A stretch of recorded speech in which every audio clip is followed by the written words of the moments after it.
Orang sombong tidak mungkin akan mengaku dan sulit mengaku bersalah dan sulit untuk minta maaf. Dan yang terakhir, tidak pernah menyesal apapun kesalahannya.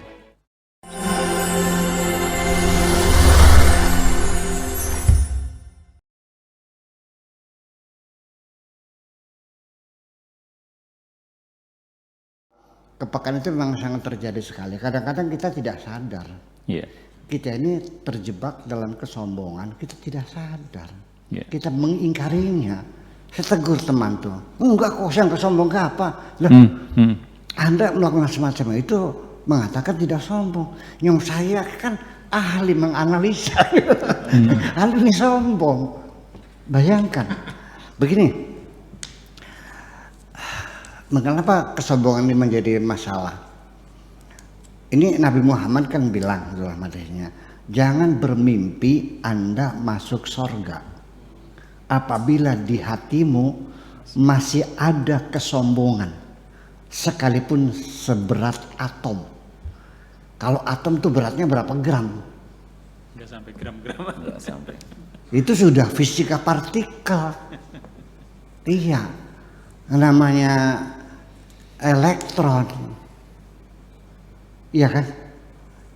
Itu fisika partikel, itu partikel elementer yang tidak punya massa, elektron itu, iya kan? Yang inti adalah proton sebagai inti atomnya, beratnya berapa? Ya 0,00012 kali 0,1, ya, ya. 0,00001 miligram gitu, sudah di luar kemampuan kita. Sebesar atom pun dijamin jangan menghayal masuk surga ketika di hatimu ada kesombongan. La yadkhula ahadukumul jannata man kana fi qalbihi mithqalu habbatin minal kibriya. Tidak bakal masuk ke dalam surga orang yang di hatinya masih menyimpan kesombongan sekalipun seberat atom. Bayangkan. Nah, dosa iblis apa sih? Dia percaya kepada Tuhan kok. Percaya pada Tuhan. Dia juga hamba Tuhan juga. Sujudnya luar biasa. Iya. Hanya satu, disuruh bersujud kepada Adam, dia keberatan. Kan dikonfirmasi, diinterogasi iblisnya. Ditanya oleh Tuhan, ma mana'aka antasjud. Apa alasannya kamu tidak mau bersujud kepada Adam?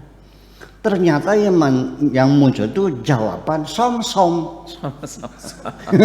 Jawaban som-som itu mengatakan qala ana khairum minhu, aku lebih baik dari Adam. Bayangkan, dengan satu praduga dia lebih baik, itu sudah diusir dari surga. Sementara Anda pernah nggak merasa lebih ganteng dari saya? Nih, pakaian ini ganteng ya, Pak, misalnya. Ya, Pak, masih ganteng nggak? Ya, masih cakep. Saya udah sombong, nggak bakal masuk surga. Atau merasa dalam bahasa Indonesia saya lebih hebat kok. Ya. Hidung saya lebih mancung, sawah saya lebih luas, kambing saya lebih banyak. Sehari-hari kita masih selalu merasa lebih baik dari orang lain. Kita tidak jauh dari situ kok. Nah, makanya kapan Anda akan hilang itu? Ketika Anda mengatakan la haula wala quwatanya jujur, aku tidak punya apa-apa dan aku tidak bisa apa-apa. Itu kuncinya di situ. Makanya miftahul jannah seperti itu. Jadi apa sih ruginya? Masih orang merasa lebih kaya nggak boleh? Ya, sekarang gini. Saya mah sekalipun nggak punya uang, ya kan? Alhamdulillah saya masih sehat. Pak Rahmat biar duitnya banyak juga jalannya pakai tetekan. Sombong nggak tuh? Ketika Anda merasa lebih baik dari siapapun, Anda sudah sombong. Sekalipun Anda merasa lebih baik dalam ibadah. Saya lebih baik ibadahnya. Saya 5 hari sehari sholat 5 kali tidak pernah tinggal. merasa lebih baik dibandingkan dia golongan kepet yang nggak pernah sholat itu sudah sombong. Ya, jadi ketaatan ibadah pun bisa menjadi alat kesombongan juga. Nah, jadi sekarang bagaimana? Nggak boleh sombong, sekecil atom pun nggak bisa masuk surga. Nah, makanya oleh karena itu, kenapa orang sombong nggak masuk surga? Yuk kita lihat dari psikologi kesombongan.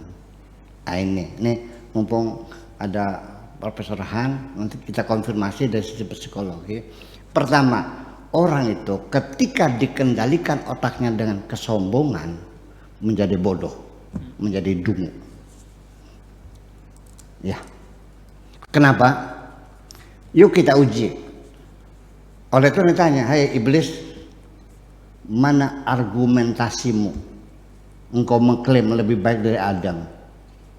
Apa jawabannya? Khalaqtani min narin wa khalaqtahu min tin. Satu.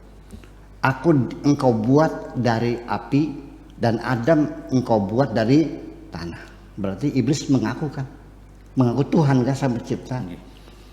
Nah, alasannya karena dia dibikin dari api, Adam dari tanah. Sekarang saya nanya kepada Pak Afkar, baik mana tanah dengan api?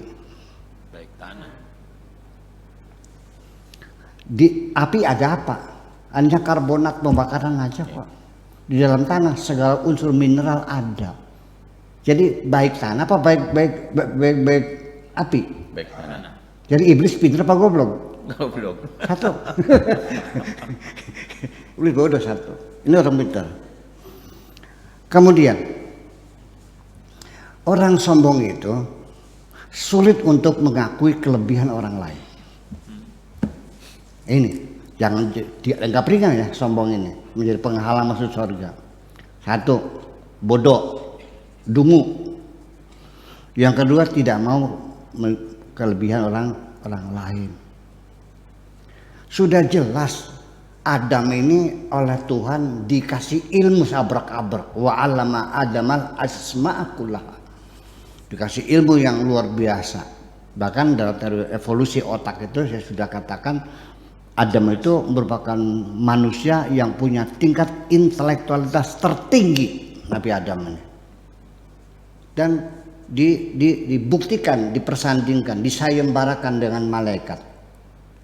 Tuma aradahum 'alal malaikati wa qala ambi'un bi asma'i haula in kuntum shadiqin. Malaikat coba ini apa ini Pak? Apa mereka bilangnya? Qul subhanaka la ilma lana illa ma 'allamtana. Enggak tahu. Nah, Adam apa ini? Bla bla bla bla. Malaikat kan baik. Oh, kalau begitu Adam lebih pintar dari saya dong. Pantas orang itu maunya hormat karena dia melihat orang itu lebih tinggi dari saya pangkatnya, hormat. Malaikat mengakui kelebihan Adam, tapi iblis tetap tidak mau mengakui.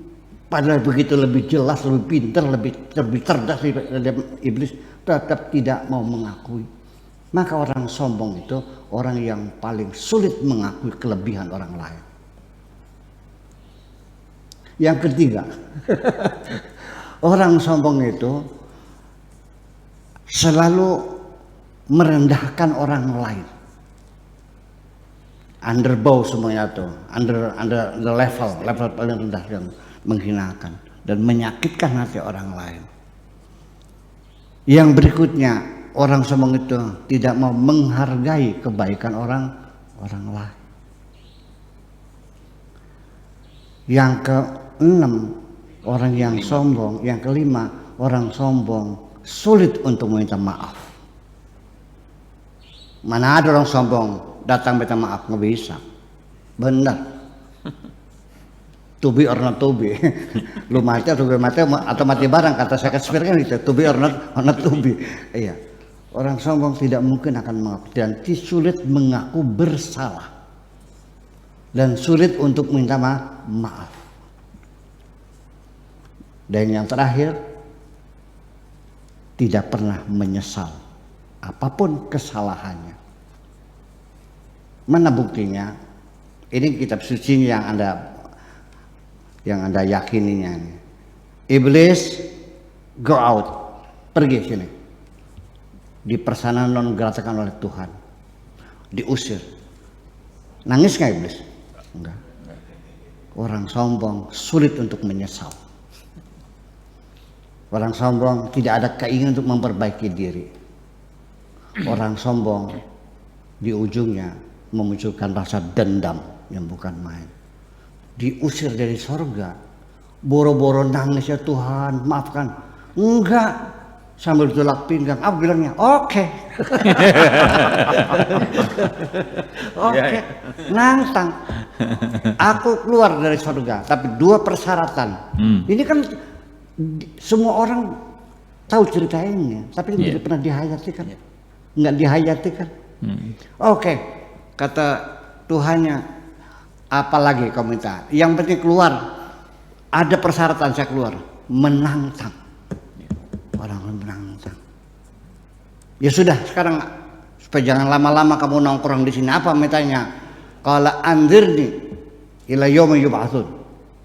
Kata iblis, aku minta umur panjang sampai kiamat. Kata Allah, oke, saya kabulkan. Kamu panjang umur sampai kiamat. Yang penting kamu keluar dari sini. Nggak keluar lagi. Apa lagi? Satu lagi. Qala fa bi izzatika la ughwiyannahum ajma'in.